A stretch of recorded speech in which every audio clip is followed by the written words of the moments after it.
Hello বন্ধুরা, এখন তোমরা দেখছো ওয়েস্ট বেঙ্গল জব 24/7। তো আজকের আমাদের ভিডিওর টপিক হচ্ছে দুটো। ফার্স্ট হচ্ছে এক হচ্ছে আমাদের কাট অফ, যেটা তোমরা খুব বারবার করে আমাকে বলছো, ঠিক আছে। আর সেকেন্ড হচ্ছে তোমাদের ফি স্ট্রাকচার, ঠিক আছে। তো আমি দুটো টপিক নিয়ে আলোচনা করব। তো ফার্স্ট টাইম বলি নিই কাট অফ। যারা তোমরা আমার সঙ্গে 2021-এ যারা যুক্ত হয়েছিলে, মনে রাখবে আমি যে কাট অফ বলেছিলাম। আচ্ছা, আগে বলি কাট অফ। কিন্তু কাট অফ বলে কিছু হয় না, ঠিক আছে। এটা হচ্ছে কোয়ালিফাইং মার্কস হয়, যেটা সবাই নাম্বার পাবে একটা। সেই নাম্বার অনুযায়ী তোমরা হচ্ছে কাউন্সেলিংয়ে তোমরা ডাক পাবে, ঠিক আছে। কেউ আগে পাবে, কেউ পরে পাবে, কেউ তারপরে পাবে। মোটামুটি 2-3টে কাউন্সেলিং হবে, ঠিক আছে, 3-4টে কাউন্সেলিং হবে। তো সেইখানে তোমরা ডাক পাবে। সেখান থেকে সেজন্য কোনো কাট অফ হয় না, এটা তোমাদের সবাইকে নাম্বার দেবে। যে কোনো নাম্বার হবে, যার বেশি নাম্বার বেশি থাকবে সে সেইভাবে ডাক পাবে, ঠিক আছে। এটাই হলো তোমাদের। তো আমাকে তোমরা 2 দিন সময় দাও, আমি তোমাদের সেই নাম্বারটা বলে দেবো যে কতটা সেভ স্কোর, ঠিক আছে। আমি যেটা বলেছিলাম আগেরবার যতটা মিটেছিল, একটু সময় দাও, এটা আমি তোমাদের বলে দেবো। আর যারা চ্যানেল নতুন, তোমার চ্যানেলটা সাবস্ক্রাইব করো। আর দ্বিতীয় হচ্ছে তোমাদের ফি স্ট্রাকচার। তো তোমরা দেখতে পাচ্ছ 2021-এর একটা ফি স্ট্রাকচার। তো বলবে যে দাদা তুমি 2021-এর ফি স্ট্রাকচার দেখাচ্ছ আমাদের। না, 2021-এর ফি স্ট্রাকচার দেখাচ্ছি না। মনে রাখবে সেম ফি স্ট্রাকচার এবারও থাকবে 2022-এ। হ্যাঁ, কিছু নতুন কলেজ অ্যাড হবে, নতুন কলেজ কিছু তোমাদের অ্যাড হবে। তো মোটামুটি তাদের ফি স্ট্রাকচার প্রায় সেমই থাকবে বা একটু এদিক ওদিক হবে, ঠিক আছে। তো সেটা আসলে আমি তোমাদের বলে দেবো। তা একটা তোমরা আইডিয়া করে রাখো যে ফি স্ট্রাকচার তোমাদের কেমন হতে পারে। এইটাই হবে বেশি, সব কলেজ এটাই থাকবে। যেটা যারা নতুন কলেজ তাদের একটু আলাদা হবে, ঠিক আছে। তো দেখো এখানে তোমাদের government college, all government of nursing West Bengal কত, first year 140, second year 140, third year 140, total আছে 432। Hostel facilities of all students are not available at this moment. তোমরা একটু মনে করো 2021-এ চলছিল প্যান্ডেমিক টাইম একটা, ঠিক আছে, সেই সময়, যার জন্য তখন কিন্তু করোনার জন্য হোস্টেল তোমাদের দেওয়া হচ্ছিল না। এখন কিন্তু কিছু কলেজ দিয়েছিল হোস্টেল, কিন্তু কিছু কলেজ দিচ্ছিল না।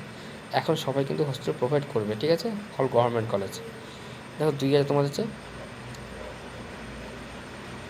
আস্থা nursing institute, Jiaganj, Murshidabad, 2,06,000, 1,27,000, 1,27,000 total লাগবে, 4,60,000। আর হোস্টেল ফিস প্রতি মাসে 6,000। এই যে per month, hostel per month বলে দিয়েছি, ঠিক আছে। হোস্টেল পার মান্থ কত তোমার লাগবে, 6,000 করে। আনন্দলোক 8,500 প্রতি মাসে হোস্টেল ফিস। 1,50,000 ফার্স্ট ইয়ার লাগবে, second year 1,35,000, third year 1,35,000, total লাগবে 4,40,000। এটা তোমরা মনে রাখবে।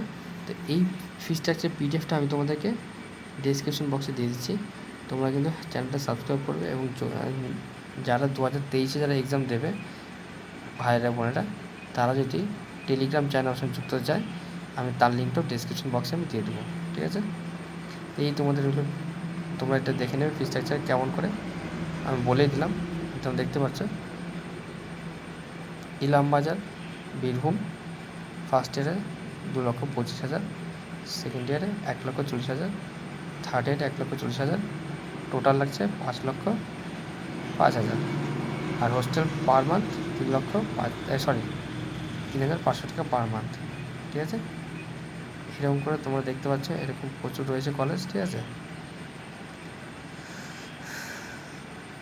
ইএসআই রয়েছে, খুব টাকাটা কম লাগছে অন্যান্য প্রাইভেট কলেজের তুলনায়। 8,000, 6,000, 6,000, 3 বছর মিলে লাগবে 20,000। আর হোস্টেল ফিস 4,000 প্রতি মাসে। এটা ভালো। কালনা, আসানসোল 42,000, 17,000, 17,000, টোটাল 76,000। আর হোস্টেল ফিস লাগবে না, ফ্রিতে। তো এইটা হলো তোমাদের ভিডিও। যদি তোমাদের কারো কোনো কোয়েশ্চেন থাকে তোমরা আমাকে কমেন্ট সেকশন জানাও, ঠিক আছে। আর কাট অফের ভিডিওটা আমি আরেকবার বলেছি, কাট অফের ভিডিওটা আমাকে একটু সময় দাও। কাট অফের ভিডিওটা আমি তোমাদেরকে এনে দেবো, মানে যেটা সেফ স্কোর আর কি, ঠিক আছে, যেটা তোমাদের সেফ স্কোর আমি তোমাদের বলে দেবো, ঠিক আছে। আর একটা তো মনে রাখবে, যাদের নাম্বার কম আছে, যদি তোমরা কেউ মনে করো আমরা প্রাইভেটে হলেও হবে, তো সবাই তোমরা মোটামুটি যারা 10 পাবে, 15 পাবে, ঠিক আছে, তারা সবাই কিন্তু চান্স পেয়ে যাবে যদি তোমরা মনে করো প্রাইভেটে ভর্তি হবো। তো আমি কাট অফের ভিডিও খুব শিগগিরই নিয়ে আসবো, ঠিক আছে। তোমার চ্যানেলটা সাবস্ক্রাইব করে রেখো।